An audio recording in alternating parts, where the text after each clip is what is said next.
abandi kona pesi bato nyonso mbote oyo bakolanda life ya lelo ngai komona nga Clarissa Kwala abibanata na life ya lelo na direct ya lelo tozolobela makambo oyo ya oyo eza na kati ya Apocalypse na kati ya Bible oyo bazoloba ke ezali na ba ange oyo bayaka mpona kobeta trompette, le son de la trompette. Bomona makambo nyonso oyo tokovivre oyo nyonso ezali ya kokomama na kati ya Apocalypse. Nyonso ezali ya kokomama na kati ya Apocalypse, mais maintenant il faut ozala na miso ya komona. Parce que na kati ya livre oyo Apocalypse balakisa yo makambo oyo ya likolo, bakolakisa yo makambo oyo ya planète Terre, bakolakisa yo makambo oyo ya se ya mai. Maintenant na makambo ya se ya mai oyo tolobaka ke ya se ya mai oyo Jean-Luc Kamani alobaka to balakisi biso 20 crocodiles oyo bakufi. Donc ezali makambo ya se ya mai, monde ya se ya mai kuna oyo manipule ke bato.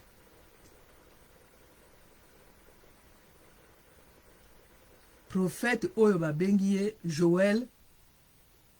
Francis Tatu. Ezali na prophète oyo azali grand esprit. Grand esprit. Comme on a ye Joël Francis Tatu. Ma vidéo na ye ezali wana. Bokomi wana prophète Joël Francis Tatu. Asa mwangisaki deja ba hôtel oyo asa mai. Asa mwangisaki ba hôtel oyo asa mai. Maintenant tango toyebisaka bino que Jean-Dominique Okemba aye wana ya pamba te. Parce que ba hôtel na bango ya sa mai, parce que bango bazali ba ndimba, bango bazali bato basalaka na sa mai. Na kati ya mai kuna. Bayebi monde ya sa mai kuna. Aye wana ya pamba te. Aye ko teksa bato ba ko sombela bato ba passeport ya pamba te parce que monde na bango ya sa mai kuna ezali prophète o babengi Joël Francis Tatu. Asa buka ngo déjà depuis kala. Donc système o ya Congo wana ezali ya ko buka na déjà depuis kala. Angona bilo omona ki Jean-Dominique Okemba abimi. Pasteur Numazala asa buka ki déjà ba nzungu na bango depuis kala parce que misale ko salamaka on a lobaka que botala ba carte c'est ba carte nyonso bozala ngo wana ba carte nyonso bozala ngo ezali ya bosolo.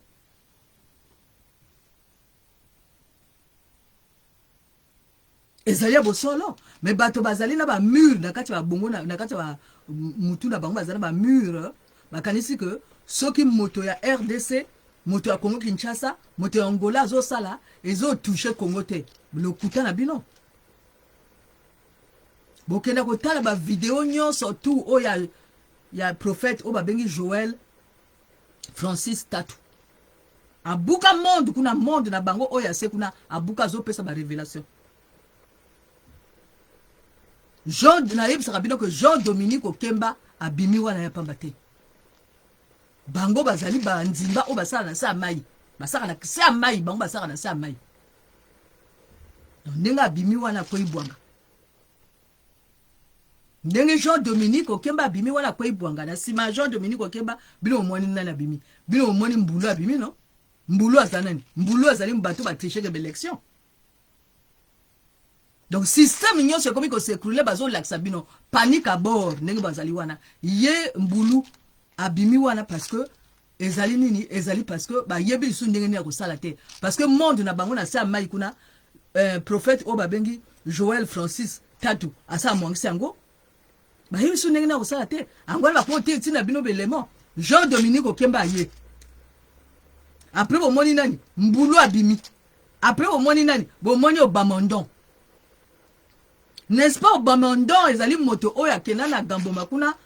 na ba coline makoso na ba mususu apa ko sala qui a vu le père a vu le fils qui a vu le fils a vu le père bon moni ndenge sikoyo Obamondo siko abimi na polele abimi na poisa parce que ezali kambo ya vieux te ezali kambo ya jeune te ezali kambo ya système bato bazala kati ya système bakoza la jeune bakoza ba vieux bakoza basi bakoza mibali ainsi de suite. Donc wana bango siko système na bango wana siko ekomi ko bima siko na polele na poisa bomoni Jean Dominique Okemba abimi na polele abimi na poisa bato ba bloka Congo ezali banani nana ko sima nzungu Jean Dominique Okemba abimi na polele abimi na poisa après Mbulu abimi na Zéphirin Mbulu abimi na polele abimi na poisa bango wana nyo bakanga centre Gamboma bango wana Jean Zéphirin Mbulu soka abimi na polele abimi na poisa après omoni nani bomoni sikoyo Obamondon oya ko mema sikoyo groupe ya Coline Makoso bakena ngo na kati ya Gamboma kuna pona ko renforcer ba kisi na bango oyo marraine na bango marraine ezali nani Luemba Chibota Antoinette Sassou o batia na kati ya Gamboma.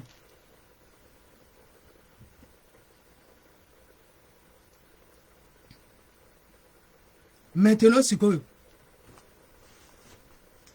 makuku matatu malamba Congo ebandi kopela. C'est-à-dire le sud au Bamba Kanga. Le sud au Bamba bloka. Ba bloka moto ya makuku matatu malamba Congo wana. Ba kanga ngo ba bloka ngo sikoyo bato batika ko éclore, bato batika ko évoluer, bato basa la bloquer et komi siko kopela. Makuku matatu malamba Congo. Ntaku nzinga mpanzu ebandi kopela. Ebandi kopela deja makuku matatu malamba Congo ebandi kopela. Donc ndenge bango bazali wana ba yebisu ndenge ni ya kosala te parce que planète Terre na yebisa kabino toujours que planète Terre yemoko moto azo landaka bango azo bilaka bango na ba charnyanyo surtout oyo ezala kati ya Congo wana o bango ba bloka wana oyo Bécha Nsangu ayaka ko dévoiler bango. Donc système nyo surtout s'écrouler. Maintenant siko makuku mata parce que soki bino ozo sala loko il faut bomona ba résultat ezali nini bande ko ya Congo mfa Congo bavula Congo ngele bande ko ya Mbanza Congo Mbanza Ntsanda bande ko botala makuku matatu malamba Congo na dessiner ngo kaka na ko dessiner botala makuku matatu lingolo ba makuku matatu lingolo ba bisatu no makuku lingolo ba di moto mabanga misato o babengi nzinga ntaku mpanzu ebani ko pela ezalaki ako bloquer ezalaki ya bloquer bako étouffer bato donc siko ebandi ko pela siko Jean Dominique Okemba moto asima nzungu asuki ayakaki na kati wa diaspora pona ya ko yimba betwale ya bato parce que bango basala kana nini na bonjolo kisi ya manipulation kisi ya domination to yebisaki bino ko ya ye na ambassade ko ya ko fungola makambo bango ba bloquer ba diaspora ya pamba te parce que tant to ça ba recherche to moni nini parce que France prophète wa bengi Joël Francis Tatu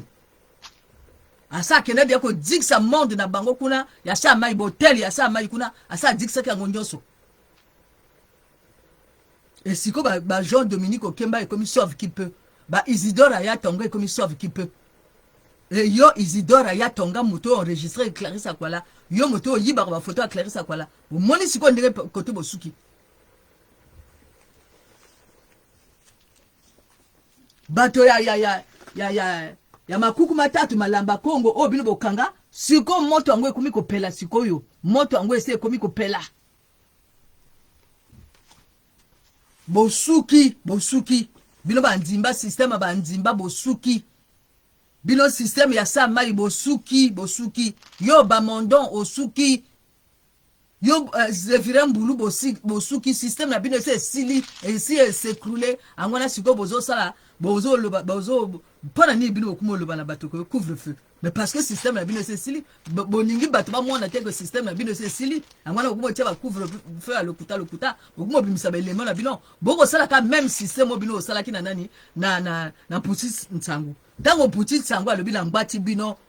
boko violer ke bana kuna na kata église catholique bino ko bimisa bango bato pana ba ko loba Jean Dominique Okemba asa asili njungu basi ba dikisa ki déjà na nani na pasteur Nubazalai asa dikisa ki njungu ese dika déjà tumba njungu ya Jean Dominique Okemba tumba basi ba tumba déjà na ba photo nyonso système nyonso tout maintenant sikoyo Jean-Luc Kamanini nani no alobaki na binoko botala na moni 3 belefo ezami sato botala na moni vers crocodile système asa mai et système asa mai wana siko nani adiksi yango nani ezali prophète ba benga nani Joël Francis Tatu bomoni ko ezali kaka bino bata Congo moto ko délivrer Congo te bomoni ko ezali système mobimba oyo nzambe yemako o planète yemako azopona bato na ye pona ko libérer planète terre lokola en délit BV akenda ko bengana siko nani akenda ko bengana mami wata o avana kata fleuve Congo donc ya lelo ezala ki pona ko lobaka le son de la trompette il faut que le makambo ndenge eko lekana ka ndenge nini makambo ya spiritualité moto nyonso muta comprendre kango te donc il faut pas expliquer que bato donc makuku matatu balamba Congo oyo boy et comme déjà ko pela parce que ezalaki babomaki yango moto bako étouffer yango na bandimba esiko bandimba basuki ngona makumo yaka na kati ba diaspora pona ko yako étouffer bato mbulu bino osuki o ba mondo bino osuki Jean Dominique Okemba bozali ko suka prophète Joël Francis Tatu asa diksi biloko na bino nyonso bozali ko suka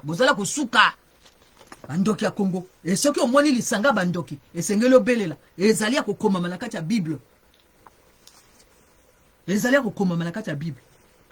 bandoki basuki bandoki ba manipuler ke bato bandoki o ba yaka na manipulation ba yaka na séduction ba yaka na lokuta na séducteur basuki ba yaka na ba faux billet ba yaka na mbonga lokuta basomba basi na mbonga lokuta basuki e bana na bango siko bakoyeba ko nde ba papa na biso bazalika lokuta république batika osala ngote bosuki ndenge bino bozali wana bosuki bokomi na soni basi na bino na bana na bino na makango na bino bakomona ke tokomi nde polele boy bokomi vrai polele boke na koyoka makambo yo prophète o babengi Joël Francis Tatu azoloba bandoki basuki